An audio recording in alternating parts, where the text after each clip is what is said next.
पुण्यात्मा संतों की दृष्टि से, उनकी आंखों से हमने देखना पड़ेगा। नानक साहब जी कहते हैं, नानक साहब जी के पास कोई जाता था, जैसे अनुपदेशी मिलते थे और कहते थे महाराज आप तो ऐसे रहते हो जैसे आपका कुछ खोया खोया है, आप खोए खोए रहते हो, आपको क्या टेंशन है। तब नानक साहिब जी ने कहा था, ना जाने काल की कर डारे, किस विध डल जा पास आवे, और जिनाते सरते मौत खुड़क दी उनानो केड़ा हासावे। 1 सेकंड का भरोसा नहीं कि बिजली गिर जाए यहाँ पर और हम यहाँ बकवाद करें। ये तो वो कर सकता है जिसने शराब पी रखी हो, भांग पी रखी हो, वो भी ऐसे समय में चाहे कितना उसके ऊपर दुख आने वाला हो और पता भी हो ऐसा हो सकता है, तो उस नशे में वो बेपरवाह रहता है। तो परमात्मा कहते हैं, कबीर ये माया अटपटी सब गट आण अड़ी, और किस किस ने समझाऊं या कुआ भांग पड़ी। काल ने अज्ञान के कारण हमें केवल माया जोड़न के ही पीछे लगा रखा सबने। बच्चे को बचपन से ये ट्रेनिंग दी जाती है, फलाने के लड़के ने इतनी कोठी बना ली, फलाने का लड़का ऊपर की इतनी कमाई करता है, वहां नौकरी कर रहा है। तो बच्चे हमारे से जो विचार सुनेंगे उनकी मनोवृत्ति ऐसी बनती चली जाएगी, और जब वो किसी पोस्ट को प्राप्त होंगे या कोई बिजनेस करेंगे तो उसमें वह घर गाल लेंगे। वह एक बच्चे को ये ज्ञान दिया जाएगा, बेटा चोरी नहीं करना, रिश्वत नहीं लेना, ये पाप है, महाघोर पाप है। और फिर हमें सीमित बनाना अपनी सारी इन परंपराओं को, विवाह को कति सिंपल वे से करना है। विवाह तो परमात्मा ने संयोग जोड़ कर भेद रखा होता है बच्चों का, माँ बाप से नहीं हो सकता। माँ बाप तो लड़का देखने खातिर 3-3 साल लगा दे, नहीं संयोग जोड़ पाते, और जो जोड़ रखा दाता वही होता है, उसी दिन होता है। तो हमने बीच में इसमें बकवाद की कति आवश्यकता नहीं है। बच्चों का संस्कार जोड़ दे, वचन से बच्चे पराये होते हैं। जब ब्रह्मा विष्णु महेश का ब्याह कराया था दुर्गा ने, कौन तब बराती था, कौन वहां पर बाती था, कौन सा डीजे बजानिया था। कह दी भाई ले, या तेरी पत्नी है, रिया तेरी पत्नी, रिया तेरी पत्नी, बसाओ अपना संसार। तो इतनी सी बात है यार, इससे आगे तो बकवाद है सारी। और ये पैसे वाले मस्करे लोग शुरू करते हैं, और गरीब व्यक्ति फिर अपने बेमतलब कड़तड़ुआ कर उन्हें देखा। तो अब इसको हम सेट करना है, बिल्कुल करना पड़ेगा। हम भक्ति पर तभी चल सकते हैं जब ये हमारी सिर का वजन कम होगा। हम किसी सफर को कर रहे हैं, और सफर पर चलने वाला व्यक्ति समझदार होता है, वो कम से कम वजन लेकर चलता है। तो हमने इस भक्ति मार्ग के सफर पर चलना है, तो ये वजन पटकना पड़ेगा।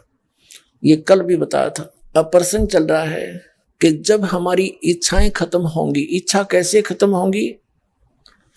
सतगुरु मिले तो इच्छा मिटे, पद मिल पदे समाना, चल हंसा उस लोक पठाऊं, जो आदि अमर अस्थाना। अब परमात्मा कहते हैं कि सतगुरु मिलेंगे तो ये इच्छा खत्म करेंगे तुम्हारी। और पद मिल पदे समाना, पद माने पद मिल पदे समाना। पद के यहाँ दो पद हैं, तो 2 ही अर्थ है इसके। एक तो पद का अर्थ है पद्धति, भक्ति की विधि, सही विधि मिले, सही पद मिले। पद मिल पदे समाना, और फिर उस पद को प्राप्त करेंगे जो श्रीमद् भगवद गीता अध्याय नंबर 15 के श्लोक नंबर 4 में कहा है कि तत्वदर्शी संत के मिलने के पश्चात उस तत्व ज्ञान को अच्छी तरह समझकर उसके पश्चात परमेश्वर के उस परम पद की खोज करनी चाहिए, जहां जाने के बाद साधक फिर लौटकर कभी संसार में नहीं आते, जिनकी कभी जन्म मृत्यु नहीं होती। तो सतगुरु मिले तो इच्छा मिटे, पद मिल पदे समाना, और चल हंसा उस लोक पठाऊं, जो आदि अमर अस्थाना। अपने आत्माओं, हमने परमात्मा के मार्ग पर चलना है। सफर करने से पहले हमने ये तय करना होता है कि कौन सा रास्ता है और किसने बताया है। वो ये जो मार्ग पर हम चलने जा रहे हैं वो किससे सुना है। तो हमने जिस व्यक्ति से सुना है एक तो उससे हम सुन लेते हैं कहाँ ये इसने जाना है, कोई उधर गया है नहीं गया है, तो किसी से सुनकर उसने ज्ञान है। और दूसरा फिर हमारे पास मैप होता है, मानचित्र। जब हमारे दोनों मेल कर जाते हैं तो हमने वो सफर शुरू कर देना चाहिए। दूसरा तरीका यह है कि जैसे आप सफर में जा रहे हो, रास्ते में आपको किसी ने कह दिया कि आपका रास्ता गलत है, आप ठीक नहीं जा रहे हो, तो क्या करना चाहिए आप जी को? आप जी ने वही ब्रेक लगा देने चाहिए अपनी गाड़ी को और तसल्ली करे, फिर उसका पूरी जांच करके आगे चलना चाहिए। अब जिस व्यक्ति ने आपको टोका है उसका कोई उद्देश्य तो होगा। अब जैसे आप सफर में जा रहे हो और आपको रास्ते में किसी ने बोल दिया कि आप गलत जा रहे हो, तो आपका फर्ज बनता है वही रुके, तसल्ली करे, पूरी जांच करे। अब जांच के दो तरीके हैं।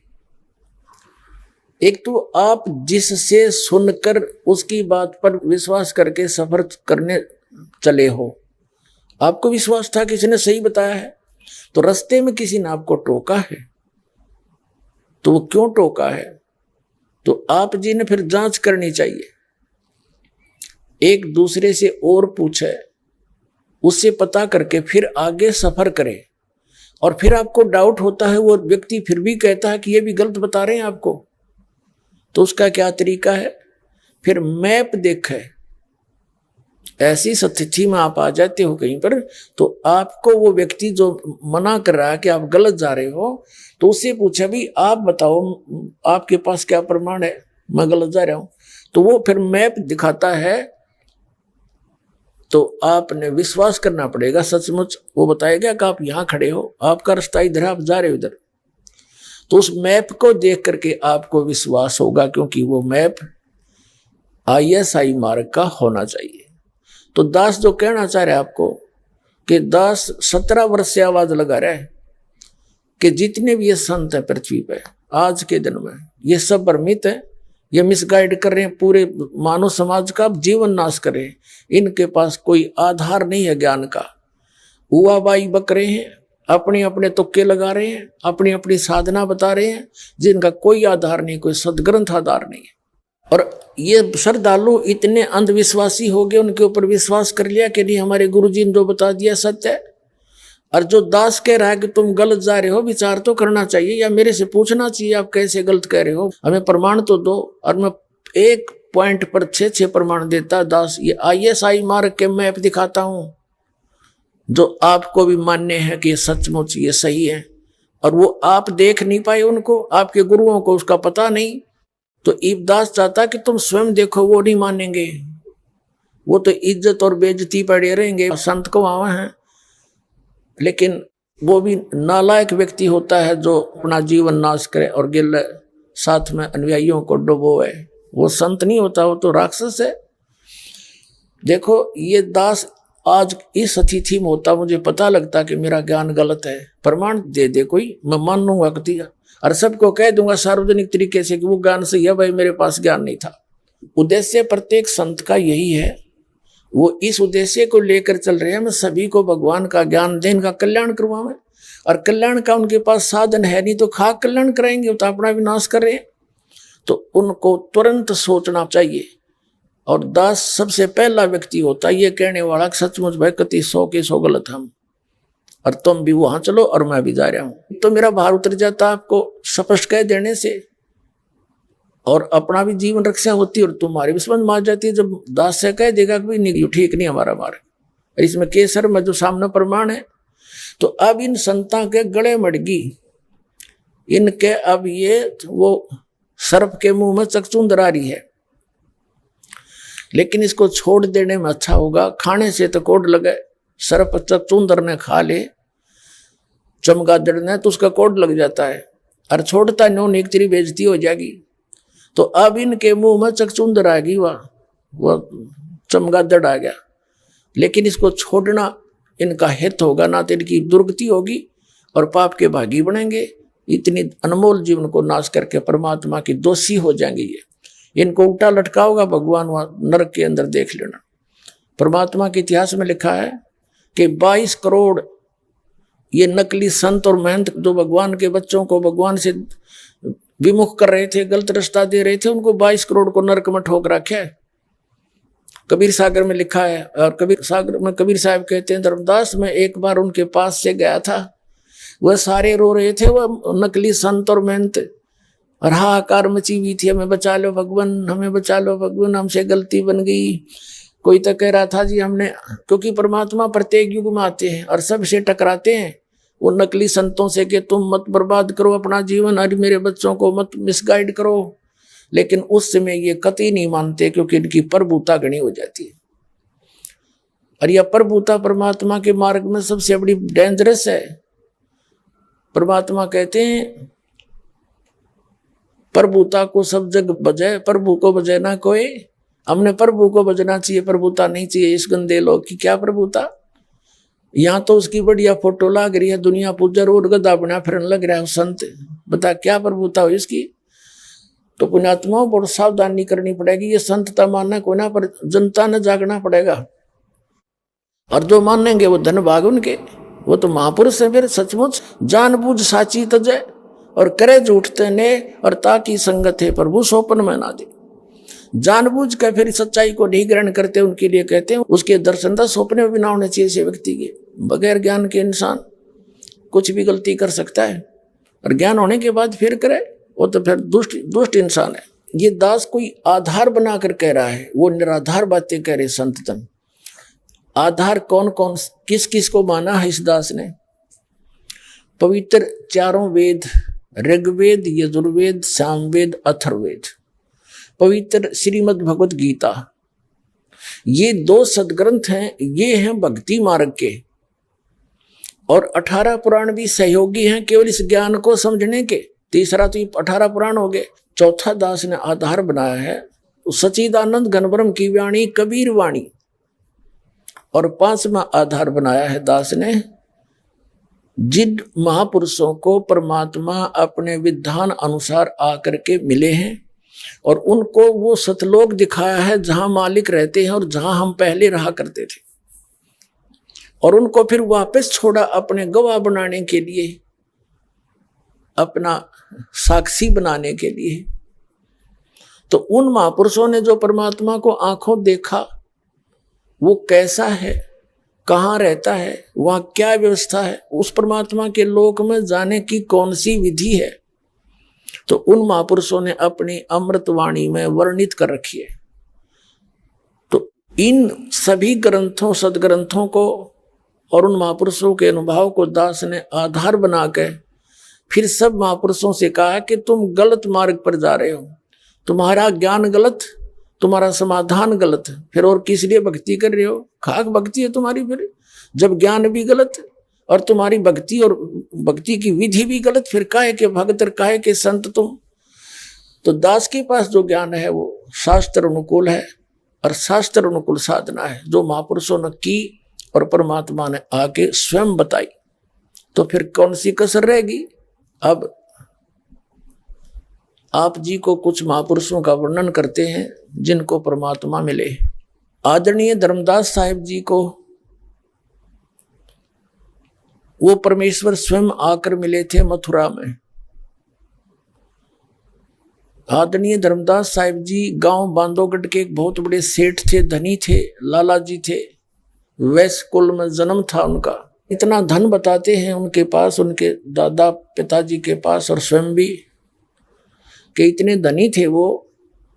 उस नगरी के राजा पर कोई प्राकृतिक आपदा आ जाती थी, कभी सूखा गिर जाता था या फ्लड आ जाती थी, तो धर्मदास के पिता से वो ऐड मांगता था, धन वित्तीय सहायता लेता था। इतना धनी थे वे। राजा का टैक्स तो वो देते ही देते थे, उसके अतिरिक्त भी कुछ ऐड मांगते थे तो वो फ्री दे दिया करते राजा को। ऐसी आपदाओं में कहने का भाव ये नहीं है। देखो पुण्यात्माओं, परमात्मा कबीर जी आए थे, वो एक दानक की जुलाहे की लीला करा करते थे, कपड़ा बुनते थे। अब कपड़ा बुनने में कितना समय लग गया, वह बुनाई मिल लिया करती, एक ना पैसा 2 पैसे, हफ्ते 10 दिन में। और कितने गरीबी में एक झोंपड़ी में रहा करते, सारी सृष्टि के रचनहार, सारी सृष्टि के पालनहार, केवल हमें ये दिखाने के लिए कि केवल जाति विशेष या धनी विशेष व्यक्ति ही पार नहीं होगा। जिसके पास सही भक्ति होगी, सत साधना होगी, वो अमीर हो चाहे गरीब, दोनों पार हो जाएंगे। तो कहने का भाव ये है कि गरीब तो दुखी है, वो तो भगवान की खोज करेगा, और अमीर होकर के फिर भगवान की खोज कर रहा है, तो महान आत्मा है वो। अपनी आत्मा ये माया भगवान से दूर करती है, और इतना धन होकर के भी, अच्छी पोस्ट होकर के भी, फिर भी परमात्मा की तरफ जिसकी एक विशेष आकर्षण है, विशेष आस्था है, तो उसके पूर्व जन्म के पुण्यों में कोई कमी नहीं। ऐसी स्थिति के वो महापुरुष थे, धनी धर्मदास कहे जाते, धनी धर्मदास। अपनी आत्मा परमात्मा की तरफ थी। ये बात सभी को ज्ञान है कि गुरु बिन मोक्ष नहीं हो सकता। इस आधार से उन्होंने एक रूपदास नाम के संत को गुरु धारण कर रखा था। रूपदास जी कौन थे? विष्णु जी के उपासक थे, वैष्णव साधु थे। श्री राम, श्री कृष्ण और शंकर भगवान और विष्णु जी की साधना बताते थे। हरे राम हरे कृष्ण, सीताराम राधे श्याम और ओम नमः शिवाय, ओम वासुदेव भगवते नमः, इस तरह के मंत्र दिया करते थे। जैसा लोकवेद इन आचार्य और शंकराचार्यों से सुन रखा था, वही ज्ञान बताया करते थे। अब धर्मदास जी को बता रखा था एकादशी का व्रत करो, बहुत पुण्य देता है। फिर बता रखा था कि 68 तीर्थ किया करो बच्चा। अब जो भी गुरु बताते हैं तो विद्यार्थी उसका फॉलो करते हैं। एक अच्छे विद्यार्थी का ये गुण होता है। और विद्यार्थी के अंदर एक विशेष खासियत ये भी होती है कि वो टीचर के किसी भी वचन को शंका की दृष्टि से नहीं देख सकता। उसकी श्रद्धा ऐसी होती है। अब जैसे किसी टीचर ने कोई प्रश्न हल कर रखा है और दूसरे टीचर ने उसको बता दिया कि भाई ये प्रश्न गलत हल कर रखा है, ये ठीक नहीं है, तो क्या उसने आलोचना कर दी? नहीं, वो तो बहुत अच्छा कर दिया ना। वो बच्चे उस इक्वेशन ने गलत ढंग से सरल किए, उन्हें साची मान के अपना एक वर्ष नष्ट कर लेते। तो दास यही कह रहा है कि जितने भी ये संत हैं जो तुम्हें ज्ञान दे रहे हैं, ये गलत है सारा। और दास उसको ठीक करा रहा है, गलत गलत नहीं बता रहा उनका, और ठीक भी बता रहा है कि ठीक ऐसा होता है। दोनों की तुलना कर लो। तो धर्मदास जी बड़े धार्मिक व्यक्ति थे, धर्म यज्ञ बहुत किया करते थे, भंडारे कर देते थे, कंबल बांट देते थे। कहीं कुंभ या महाअर्ध कुंभ होता, वहां जाकर भंडारे लगा दिया करते थे। अब 68 तीर्थ करने के उद्देश्य से लगभग 60 वर्ष 62 वर्ष की उम्र हो चुकी थी उनकी, और परमात्मा की तरफ में कल्याणार्थ घर से पैदल चल पड़े। बांधवगढ़ से मथुरा पहुंच गए। बांधवगढ़ से मथुरा लगभग 700-800 किलोमीटर है आज के हिसाब से। और मथुरा के अंदर कहाँ जाते हैं? जिस जोड़ में, जिस तालाब में, ये बताते हैं कि श्री कृष्ण जी नहाया करते थे, गऊ चराया करते थे, उसमें स्नान करो, वो तीर्थ उत्तम बताते हैं। और जिस गोवर्धन को उठा करके इंद्र को हराया था, इंद्र ने बहुत जबरदस्त मूसलधार वर्षा कर दी थी वर्ज डबोने के लिए, उस क्षेत्र को डबोने के लिए। भगवान श्री कृष्ण ने कहते हैं छोटी उंगली पर और उस गोवर्धन को उठा लिया था पर्वत को, और पूरे ब्रज के ऊपर लाके खड़ा कर लिया छतरी की तरह। सारा इंद्र बरस लिया ऊपर ही, सब सारी वर्षा उसके अंदर सोख होगी, पर्वत के ऊपर ही उसके अंदर ही सब समा गई। तो इंद्र ने हाथ जोड़ दिए। तो पुण्यात्मा वहां पर इन लोगों ने व्यवस्था तो बता दी कि वहां जाने से मोक्ष होगा, लेकिन ये भी बताना चाहिए था कि गोवर्धन क्यों उठाया था उसने, श्री कृष्ण जी ने। श्री कृष्ण जी कहा करते थे वेदों अनुसार साधना करो और इन देवी देवताओं की पूजा मत करो, ये कुछ नहीं दे तुम्हें। तो वहां इंद्र जब देवताओं की पूजा बंद कर दी तो इंद्र का आगे शिकायत हुई, देवताओं ने कंप्लेंट करी।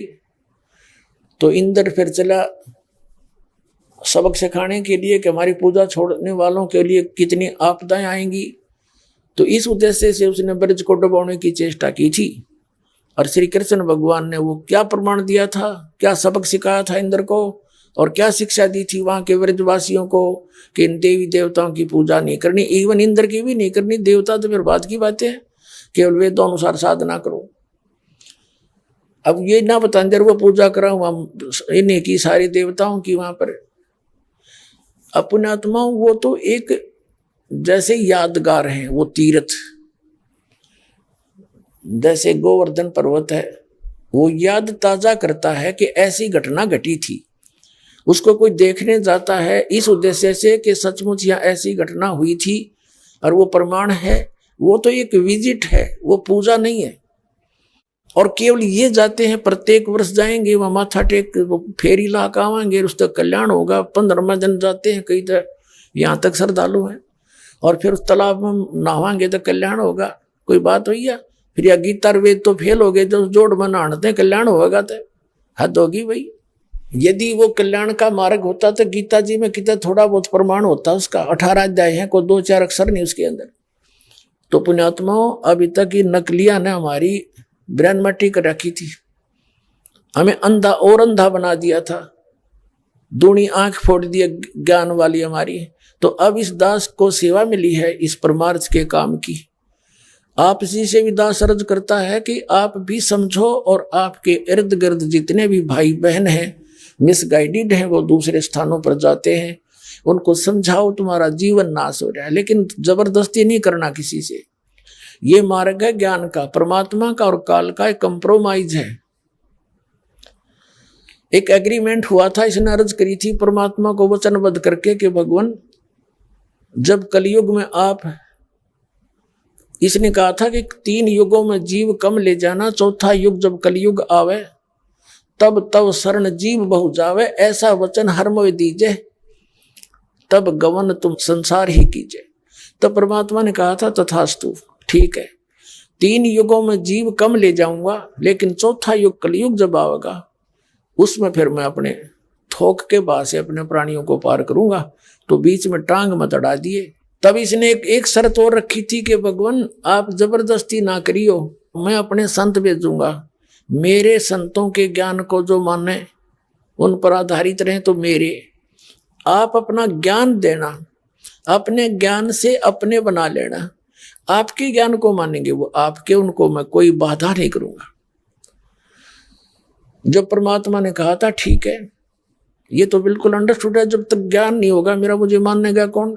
बिना ज्ञान तो ये वैसे जैसे परमात्मा 600 वर्ष पहले आए थे बनारस में और कहीं पर भी प्रकट हो जाते थे अपनी प्यारी आत्माओं के लिए, तंबूरा वो लेकर के एक तारा गाया करते थे जैसे बाजीगर तमाशा दिखाता है। कहीं खड़े हो जाते थे और अपनी अमृतवाणी बोल बोल कर सुनाया करते थे, राम नाम निज सार है, राम नाम निज मोल, राम नाम सौदा करो हो, राम नाम ना भूले।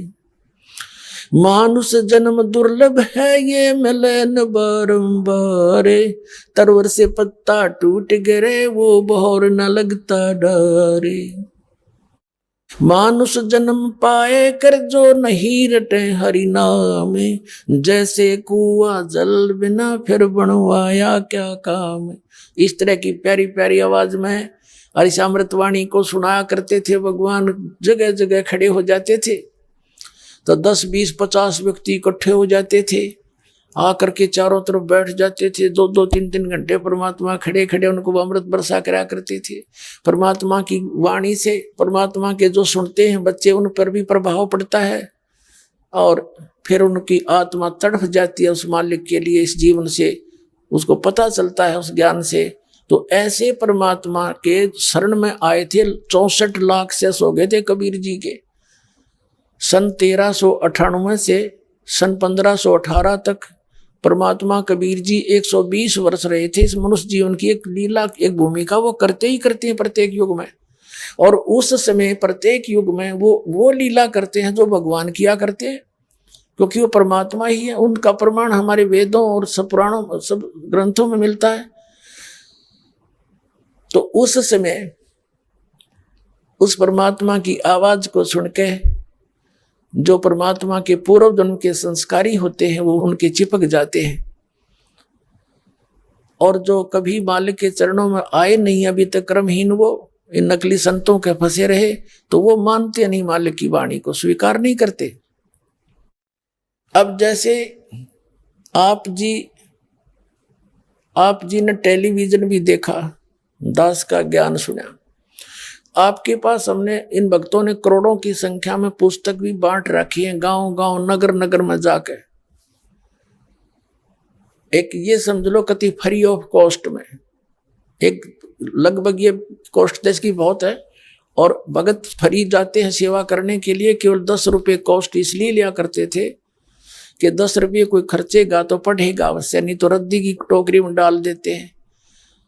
जैसे हमने पहले पुस्तक बांटी थी, फ्री दिया करते थे, कोई कदर नहीं की किसी ने। एक फौजी बता रहा था कि हमारा साहब ये पुस्तक लेकर आया, किसी ने ट्रेन में फ्री वितरित की थी, उसने आकर के कूड़ादान में डाल रखी थी। मैं उनके घर पे गया था किसी सेवा के लिए, कोई आदेश लेने के लिए, तो मेरी नज़र पड़ी ज्ञान गंगा, तो मैंने तुरंत उठा ली, झाड़ पूछ के घर ले आया, लगा पढ़ने, आंखों से आंसू नहीं सूखे मेरी।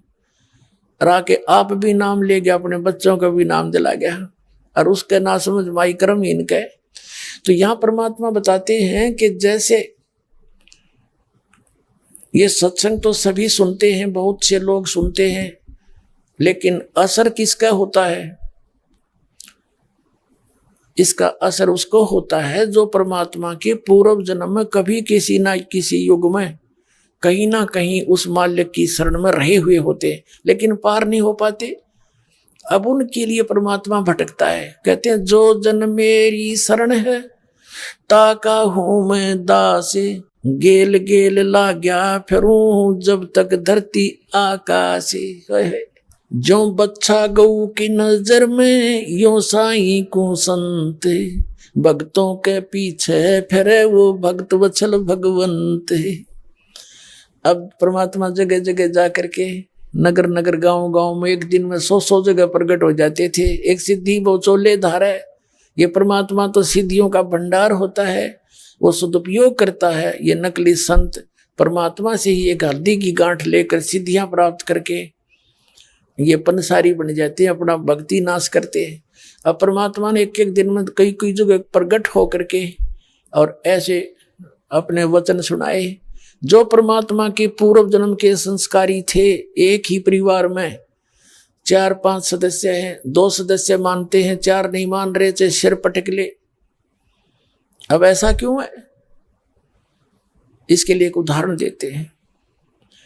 ये कोयल होती है, कोयल अपना अलग से घोंसला बनाकर अपने अंडे उत्पन्न नहीं करती। क्यों नहीं करती? क्योंकि कौवे और कौवी उसके अंडों को खा जाते हैं।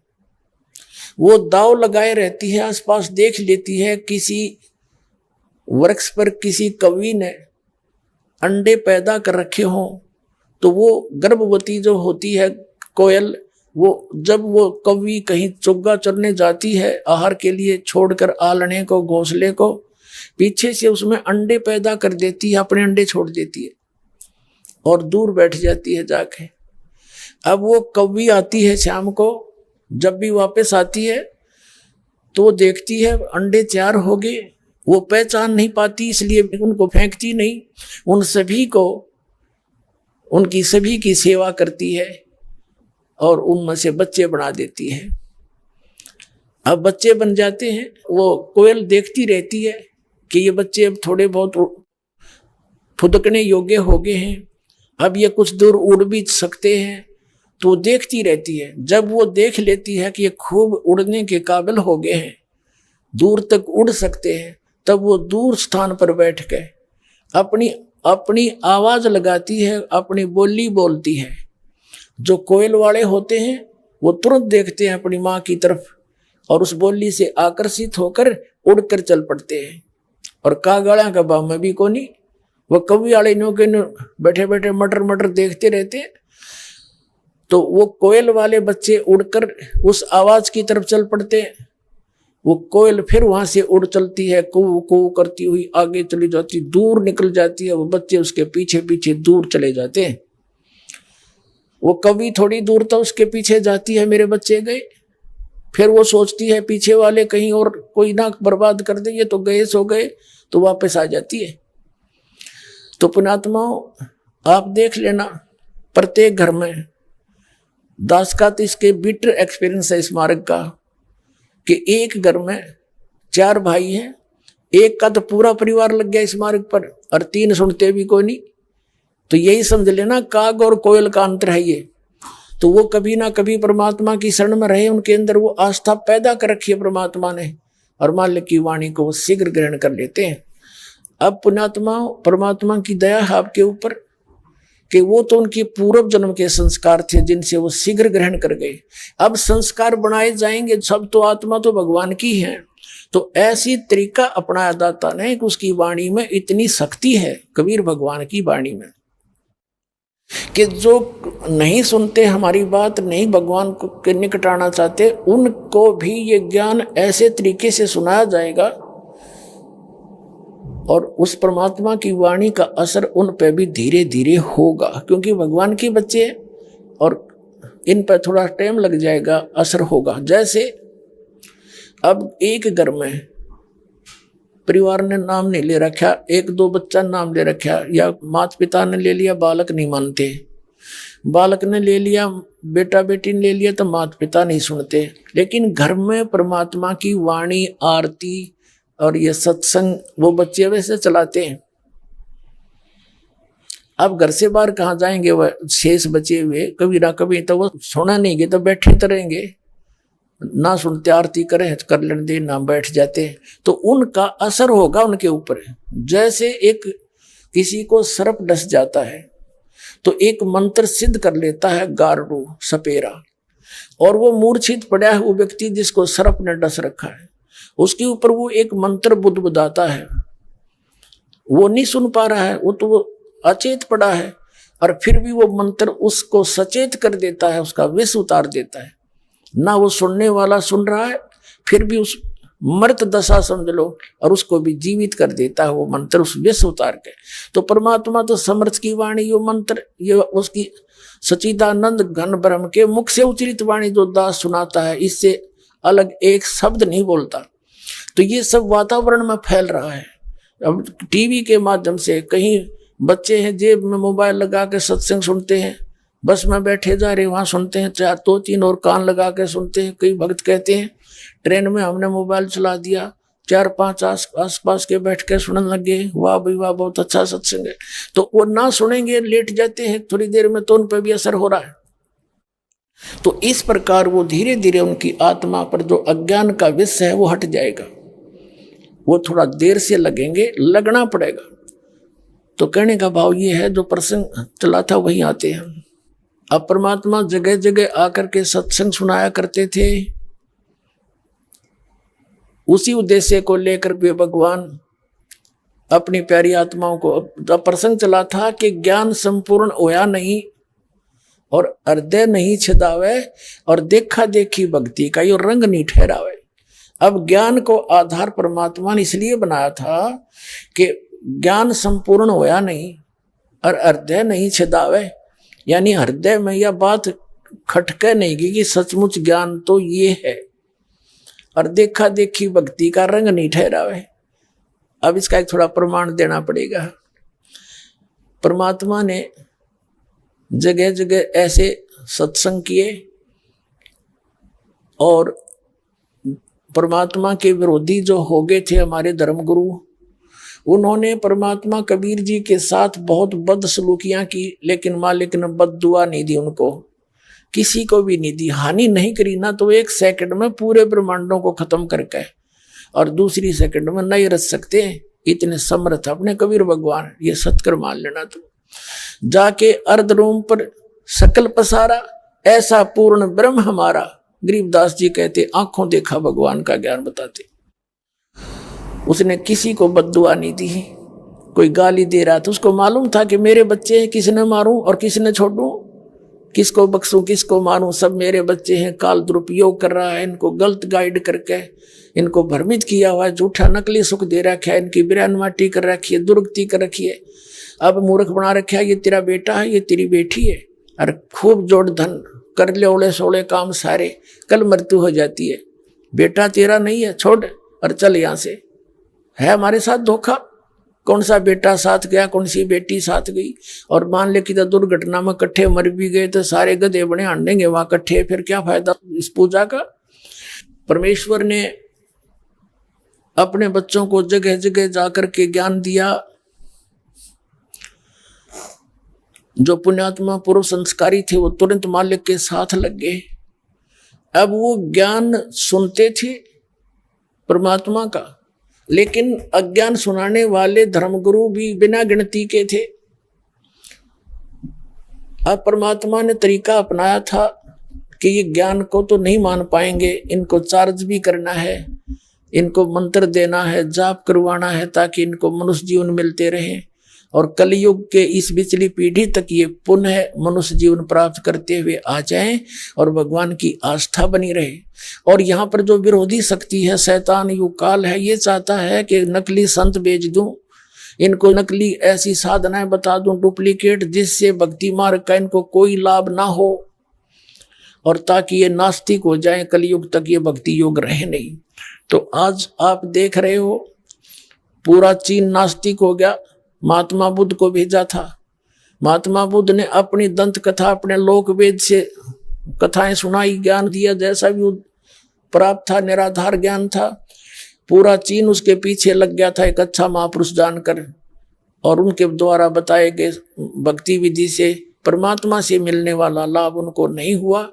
पहले पुण्यकर्मी प्राणी थे, उस समय ही उनको अपने आप जो लाभ होते थे वो सोचा करते थे इसी विधि से हमें हो रहे हैं। लेकिन आने वाले समय में परमात्मा से मिलने वाली राहत किसी को मिली नहीं। सब ने ये फाइनल फैसला कर लिया कि भगवान कहीं नहीं, हो गए नास्तिक। तो चाहे यही था। अब काल की ये चाल थी, ये राधा स्वामी पंथ, धन धन सदगुरु पंथ, जय गुरुदेव पंथ, ये आसाराम, ये सुधांशु, ये सारे डुप्लीकेट ज्ञान देते हैं, शास्त्रों के विरुद्ध ज्ञान दे रहे हैं, इनको कोई पता नहीं अध्यात्म मार्ग का। और ये बालयोगेश्वर, ये सतपाल जी, ये कृपालु जी, ये कुमार स्वामी, ये सब नकली डुप्लीकेट संत हैं, इनके पास कोई ज्ञान नहीं है। तो ये काल के भेजे हुए हैं, इनसे कोई लाभ नहीं होना। जैसे कई एक ये ऐड कर देते हैं, फलाने व्यक्ति को ऐसे लाभ हो गया, ऐसी ऐड तो हम बता दें पहले, जब हम साला सर करते हनुमान पूजन, इसे इसे सुख होया हमने, लेकिन हो रहे थे अपने पूर्व संस्कार से, और हमने में तो मानते थे इसको सालासर वाले मंदिर को। तो ये थे इस प्रकार के वो सुख एक को हो गए, उनकी ऐड कर दी, सैकड़ों प्रभावित हो गए। ये तो न्यू बना रहे हैं अपनी मार्केट, लेकिन आन देश में ये सारे फेल होंगे। ज्ञान से पता चलता है। अब जो प्रसंग चल रहा है, परमात्मा कहा करते थे, दुख में सुमरण सब करें, सुख में करे ना कोई, जय सुख में सुमरण करे, दुख कहे को होए। सुख में सुमरण किया नहीं, दुख में करते याद, कहे कबीरता दास की ही, कौन सुने फरियाद। अब परमात्मा के पास वो दुखी आया करते थे, कहने लगे भाई अब तुम महादुखी हो चुके हो और तुम्हारे ऊपर एक एक परिवार पर इतने इतने कष्ट हो रहे हैं, और तुम भक्ति भी कर रहे हो। अब कहा जी वहाँ मंदिर में भी जाता हूँ, वहाँ सब पूजाएं मैं करता हूँ। तो परमात्मा कहा करते फिर उस साधना का लाभ क्या हुआ तुम्हें? तो परमात्मा कबीर जी बताया करते थे, मैं जो साधना बताऊंगा इसको करो तुम और फिर देखो लाभ। तो परमात्मा ये केवल 5 मंत्र दिया करते थे प्रारंभ में, और मंत्र नहीं दिया किसी अन्य को। कुछ एक महात्माओं को छोड़कर जो दृढ़ भक्त थे उनके, जिनसे प्रतिज्ञा करा ली थी कि अभी ये ज्ञान ये मंत्र सार्वजनिक ना करना, तुम स्वयं जाप करना। वो कौन कौन है? आदरणीय धर्मदास साहिब जी, आदरणीय मलुकदास साहिब जी, आदरणीय दादू साहिब जी, आदरणीय नानक साहिब जी, आदरणीय गरीबदास साहिब जी गांव छुड़ानी जिला जज्जर हरियाणा वाले, आदरणीय गीसा दास जी गांव खेखड़ा और जिला मेरठ उत्तर प्रदेश वाले। इन महापुरुषों के विषय में दास को जानकारी है, जिनको परमात्मा सीधे मिले और सीधा सही ज्ञान दिया, जो सब सदग्रंथों में प्रमाण है, जो दास को उपलब्ध है, वही उनको मंत्र दिए थे, वही ज्ञान बताया था। अन्य को केवल वो 5 नाम दिया करते थे और अपने आशीर्वाद से अपने कोटे तो सुख दिया करते उनको। एक एक व्यक्ति को कई कई सुख दिए दाता ने। उसने आसपास के नगर में प्रचार किया कि मैं ऐसे गया था, एक संत आए हैं, उनसे नाम लेने से उनके आशीर्वाद से मेरे ये सुख हो गया, ये सुख हो गया। ऐसे धीरे धीरे परमात्मा के 64 लाख शेष हो गए थे। अब जो प्रसंग चल रहा है पुण्यात्मा योद्धात्म ज्ञान है, और ये इतना विशाल है कि इसको एक दिन में या एक महीने में भी कंप्लीट नहीं किया जा सकता। तो इसलिए प्रत्येक सत्संग में थोड़े थोड़े पहलू पर प्रत्येक तरह का जो है ना 3 दिन में हम वर्णन करने की कोशिश करते हैं, क्योंकि सत्संग में श्रोता बदलते रहते हैं। और हमारा दृष्टिकोण रहता है कि जो पहली कक्षा के बच्चे हैं उनको भी ज्ञान मिले, दूसरी कक्षा के वो भी यहीं पढ़ाए जाएंगे इसी सामूहिक स्थल पर, और जो कई पुराने भक्त हैं उनको भी रह कर बीच में उनके योग्य भी खुराक आहार देनी पड़ती है।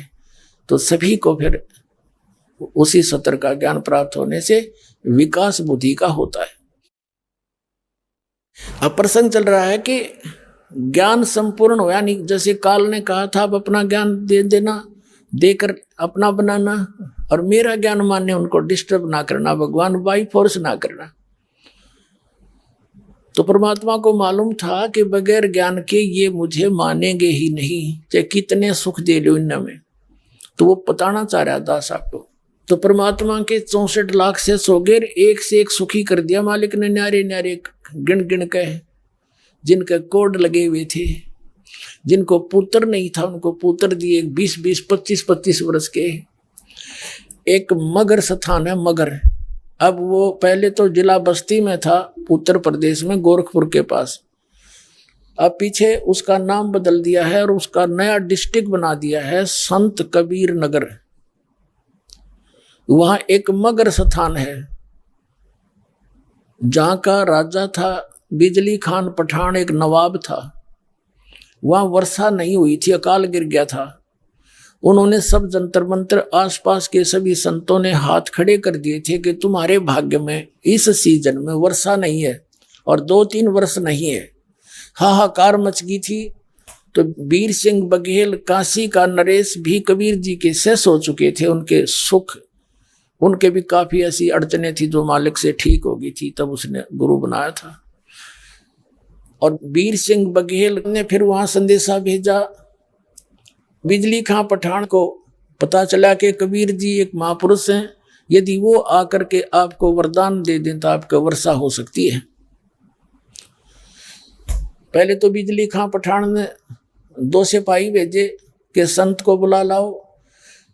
तो वीर सिंह बघेल ने पत्र लिखा जो काशी नरेश था कि बिजली खां संत को बुलाने के लिए पारखद नहीं भेजने, नौकरों की आवश्यकता नहीं होती।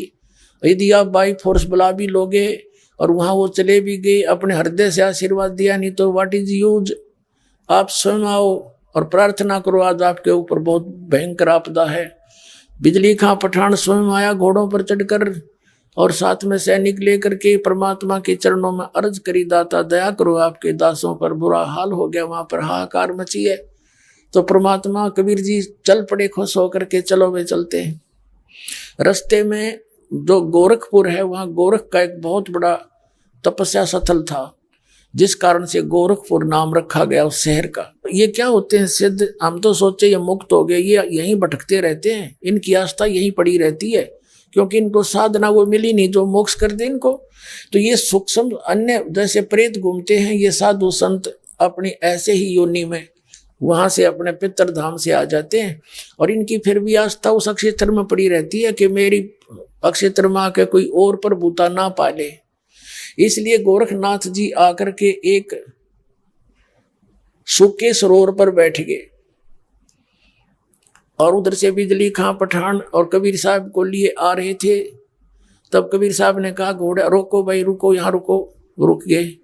कह रहे मुझे इतनी दूर बुलाने गए, ये महापुरुष बैठे, ये तो महात्मा हैं, ये जो चाहे सो कर दें, बड़ी समर्थ शक्ति हैं, इनसे अर्ज करो तुम। बिजली खां पठान ने अर्ज किया कि महाराज दया करो, हम तो भूखे मर रहे हैं, प्यासे मर रहे हैं, वर्षा के अभाव से हाहाकार मच गया है।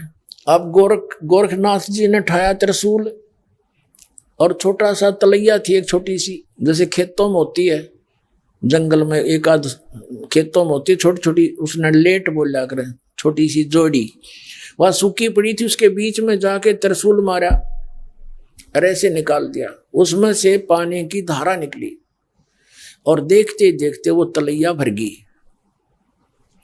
परमात्मा कबीर जी ने कहा रे देखो कमाल कर दिया, देखो देख तुम कहाँ गए, मेरे पास तुम्हारे यहाँ खुद कितने प्रबल शक्ति के संत बैठे हैं, हो गया ना काम तुम्हारा। तब बिजली खां पठान और वहाँ उनके साथ जो गांव के नगर के लोग आए थे, वो कहने लगे भगवान इसमें तो हमारे पशु भी ना, एक दिन का काम भी ना चले इससे, बात तो जब बनेगी जब सारे वर्षा हो। तो परमात्मा ने कहा अर्ज करो, ये तो और भी कर सकते हैं। तब परमात्मा को तो मालूम था कबीर जी कोई गोरखनाथ है, लेकिन उनको केवल सिद्ध दिखाई देते थे, संत हैं ये। तो सबने अर्ज की कि हे महाराज जी, हे नाथ जी, वर्षा करवा दो जब बात बने। तब उसने कहा कि तुम्हारे भाग्य में वर्षा नहीं है 3 वर्ष तक, और किसी में है तो शक्ति करवा लो उससे, क्योंकि 2 वजीर और 2 फकीर एक दूसरे तक कभी रास नहीं होते। परमात्मा खड़े दिखे थे, उसने एक संत रूप में, भगत रूप में दिखे थे, वैसे ज्यादा सिंपल वेश में थे, लेकिन उसको मालूम था कि ये लाए हैं इसको वर्षा कराने के लिए। ईर्षावश कह रहा था करवा लो ना, जिससे कि इनके भाग में नहीं है, देगा कहाँ से कोई, 3 वर्ष तक इनके यहाँ के इस अक्षेत्र के लोगों के पुण्य नहीं है, चाहे कुछ भी हो इनके साथ। तब परमात्मा थोड़ी सी दूरी पर चलकर कबीर जी एक लीला करने लगे कि अभी मैं यहाँ बैठता हूँ, अर्ज करूंगा भगवान से, जय मेरी सुन लीता है, और तुम जाओ अपने घर में। अब नु जावे क्यों करूं, के तो कलजे फट रहे, बुरा हाल हो रहा। अब परमात्मा के कहने से वो थोड़ी दूर चल जरूर पड़े, ये क्योंकि प्रत्येक के हृदय में हुआ कर ऐसा बड़ा साधु संत लंगोट में बैठा, और बड़ी बड़ी दाढ़ी जटा वाला त्रिशूल ले रखा, जब इससे कुछ नहीं हुआ तो कबीर जी से क्या होगा, ये तो एक सिंपल मैन सा दिखा है। तो नो उनको अकेला छोड़कर वो चल पड़े, अपने भाग्य को कोसते हुए कि इन्होंने भी साथ छोड़ दिया, तुम जाओ ही। तो वो मेरे ख्याल में 2 किले 4 किले मुश्किल तक गए होंगे, 4 एकड़ यानी 1000 फुट वहां से। उसी समय क्या देखा, चारों तरफ नो बादल छा गए, कति काली घटा छा गई, अल्लाह गया घन घोर वर्षा होने, भर दिया सब कुछ, एक कम एक कर दिया, 2 घंटा में पानी कर दिया परमात्मा ने। बोलो सतगुरुदेव।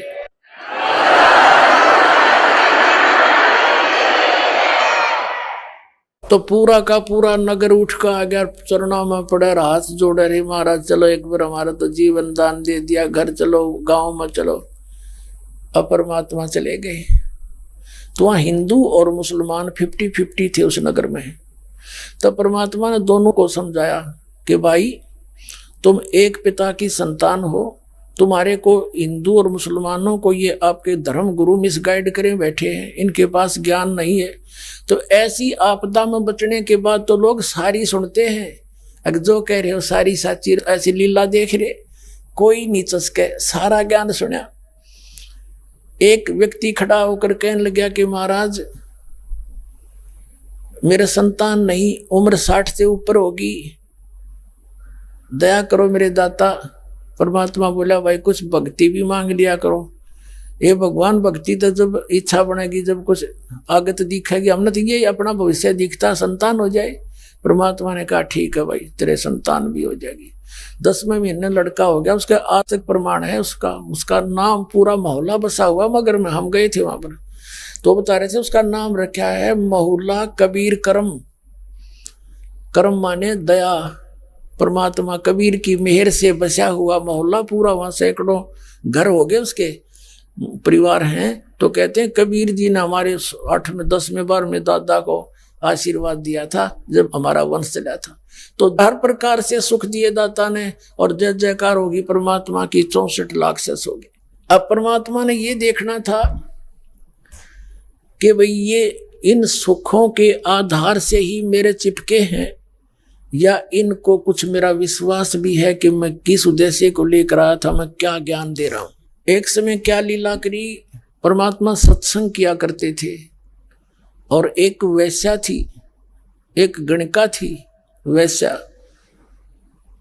परमात्मा दिन में अपना काम करते थे जुलाहे का, और अन्य को भी कहते थे जाओ बच्चों तुम भी अपना काम करो। रात तो अपनी है, उसमें तो घर वाले भी को ऑब्जेक्शन नहीं कर सकते।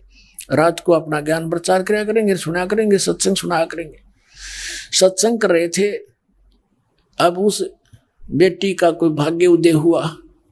अपने बुरे संस्कारों से इंसान डाकू बनता है, वैश्या बनती है, चोर बनता है, कोढ़ी बनता है, और पूर्व संस्कारों को केवल परमात्मा ही चेंज कर सकता है। ना यहाँ के ब्रह्मा विष्णु महेश, ना ब्रह्म ना परब्रह्म, कोई नहीं कर सकता। अब तरीका दाता का अपना है उन संस्कारों को चेंज करने का। उस लड़की ने रात्रि के समय परमात्मा की वाणी सुनी कि मानुष जीवन परमात्मा पाने के लिए ही प्राप्त होता है, और जो व्यक्ति कोई पाप करते हैं, ऐसे दोष करते हैं, उनको अगले जन्म में बहुत कष्ट उठाना पड़ता है। इस तरह की ज्ञान सुनकर उस लड़की का हृदय कांप गया कि मैं तो बहुत पापन हूँ और मैंने तो बहुत पाप कर लिए। अब जब इसने ऐसा ज्ञान दिया इस संत ने, भगत ने, महापुरुष ने, तो समाधान भी इनके पास ही मिलेगा। वो लड़की आकर के भगवान का सत्संग में बैठ गई। परमात्मा सत्संग कर रहे थे कबीर जी। जब सत्संग समापन हो लिया, वो आगे चरणों में बैठ कर रोने लगी और कहने लगी भगवान आपके ज्ञान से मेरा कलेजा फटने को हो गया। क्या मेरे जैसी पापन का भी उद्धार हो सकता है? परमात्मा ने कहा बेटा नौका होती है, नौका, संत का नाम नौका होता है, और नौका में चाहे कोई पत्थर रख कर ले जाओ और चाहे कोई घास फूस रख लो, दोनों को ही पार कर देती है। पापी भी पार होते हैं, पापी को मांजा धोया जाता है। हमारे पास एक ऐसा मंत्र जाप है, उसके पाप भी नाश हो जाते हैं। वो कहने लगी भगवान मेरे पाप भी नाश हो जाएंगे, मैं बहुत पापिन हूँ। परमात्मा ने पूछा, वो तो जानी जानती फिर भी एक रोल कर रहे थे, अपना सिंपल मैन का जो वो किया ही करते हैं, वेदों में प्रमाण है। उसने कहा क्या क्या करते हो बेटा तुम? लड़की ने कहा जी मैं बहुत बुरी औरत हूँ, कलंकनी हूँ, सारा कह के बता दिया मैं वैश्या हूँ। तो परमात्मा ने कहा बेटा भक्ति करो, परमात्मा की भक्ति करने से सब दोष दूर हो जाते हैं, इस ज्ञान से ये बुराई भी छूट जाएगी तेरी, और आगे से ऐसी गलती ना करना कि जी नहीं करूंगी, कति नहीं करूंगी। परमात्मा कति कान पकड़ दिया आज तक। तो उस लड़की ने अपना जो भी व्यवसाय था वो बंद करा, और जो पैसा था उसको बेच खोज के दान पुण्य करके एक सिंपल सी मकान में अपना रहने लगी और मजदूरी कर खावे। अब लेकिन हमारा एक ऐसी आदत है, गलती तो देखो ना जाने किस पे हो जा, और फिर वो चाहे कितना सुधार कर दे उसका नाम न्यू का न्यू रखा करें। तो उसने फिर भी वैसा और गणका कहा करते थे, उसे नफरत करते थे आम व्यक्ति, वो बहुत प्रसिद्ध थी। अब क्या हुआ, वो लड़की ज्यादा से ज्यादा सत्संग सुनने आने लगी, और जो सत्संग में आते थे अन्य भक्त, अब उनको सुख हो गया। पहले उनकी दुर्गति हो रही थी, परमात्मा की दया से सबको राहत मिल गई। और जब सुख हो जाता है, हम अपने ते समझदार किसे नहीं मानते, और ये हमारी जीव संज्ञा की सोच में लेकर डूब जाती है, डुबो देती है। वो लड़की जब आने लगी अधिक से अधिक और परमात्मा के निकट बैठती आके, वह तो मालिक की तरफ दूसरे ध्यान नहीं देती थी, उनके मुंह की तरफ देखती रहती थी, आगे क्या बतावेंगे, कैसा ज्ञान सुनावेंगे। तो वहां के जो भक्त थे वो कर्महीन इंसान, जिनके कई कई सुख दे रखे थे परमात्मा ने, अब वो सुखी हो गए थे। और सुख परमात्मा कहते हैं कबीर, सुख के माथे पत्थर पड़ो, नाम हृदय ते जावे, और बलिहारी उस दुख के जो पल पल नाम रटावे। परमात्मा कहते हैं आग लगाई से सुख का जिस तो भगवान की भूल पड़े है, भगवान ऐसा सुख भी ना देना, ऐसा दुख दिए रखना दाता तेरी याद ताजा रहे, यहाँ का सुख हमें ना देना जिससे भूल पड़ जाए तेरी, बाढ़ में जाओ इसे सुख के आग लगे।